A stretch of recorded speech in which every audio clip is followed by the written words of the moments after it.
बिस्मिल्लाहिर्रहमानिर्रहीम। अस्सलाम वालेकुम। Welcome to my YouTube channel enjoy info. आज की वीडियो जी करते स्टार्ट। आपके सिस्टम में रैम कितनी है, ठीक है। विंडोज़ आर में बटन प्रेस कर रहा हूँ, DXTIAG कमांड जो है वो मैंने टाइप करके एंटर प्रेस किया है। और यहाँ पे मैं आपको बता दूँ कि आपने रैम आपके सिस्टम की 4 है या 8 है या जितनी भी GB आपने लगाई है। अक्सर क्या होता है कि सिस्टम की रैम जो है इजाफी यूज़ हो रही होती है, क्योंकि आपने एप्लीकेशंस ओपन करते हैं उसको बंद कर देते हैं, लेकिन बैकएंड पे वो एप्लीकेशंस ऑन होती हैं, जिसकी वजह से रैम जो है बहुत ज़्यादा यूज़ होती है। जैसे कि आप स्क्रीन पे देख सकते हैं कि मेरे सिस्टम की रैम 8 GB है, 4 GB के 2 मॉड्यूल लगे हुए हैं। अब हमने क्या करना है, रैम चेक करनी है तो सिंपल आपने क्या करना है, टास्क बार जो आपकी होती है ना ये वाली, यहाँ पर आपने क्लिक करके आपने आए ना टास्क मैनेजर में। जब आप यहाँ पे आएंगे ना तो यहाँ पे परफॉर्मेंस पे जब क्लिक करेंगे तो यहाँ पे आप रैम पे क्लिक करें।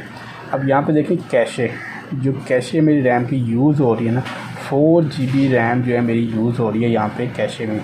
तो जो इसको हमने क्लीन करना है, जिसकी वजह से सिस्टम जो है वो प्रोसेसिंग ज़्यादा करता है और ये जो है रैम हमारी फ्री होगी तो सिस्टम और बेहतर चलेगा।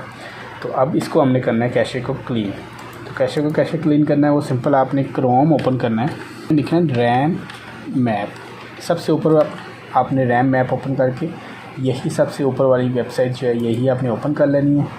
और यहाँ पे आप जब आएंगे तो यहाँ पे ये छोटी सी फ़ाइल है 671 KB की ये फ़ाइल है, 1 MB की फ़ाइल भी नहीं है।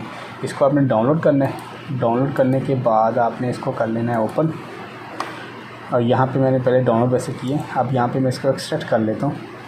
ये मैंने एक्सट्रैक्ट कर लिया फ़ाइल, ये फ़ोल्डर इसका ओपन करना है।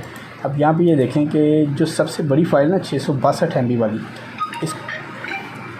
इसको आपने करना है रन, ठीक है। एग्री करेंगे। एम्प्टी पे क्लिक करने के बाद यहाँ पे है एम्प्टी स्टैंड बाय लिस्ट, इस पर जो क्लिक करना है। अब ये देखिए कैशे और एम्प्टी स्टैंड बाय लिस्ट पे क्लिक करेंगे तो साथ ही यहाँ पे देखें कैशे हमारी क्लीन हो गई है और सिर्फ 73 MB भी अब आ गई है। पहले तकरीबन 4 GB थी और ये कैशे यूज़ होती रहती है, ठीक है जी। तो आपको ये रैम क्लीन करना इजी है, किसी भी विंडोज़ की, विंडो 10 की, 11 की या 7 की या कुछ भी, तो आप इजीली अपनी रैम को क्लीन कर सकते हैं। तो वीडियो पसंद है तो वीडियो को लाइक और चैनल को सब्सक्राइब कर दें, बेल आइकन को प्रेस कर दें ताकि मेरे आने वाली हर वीडियो का नोटिफिकेशन आपको बर वक्त मिलता रहे। अल्लाह हाफिज़।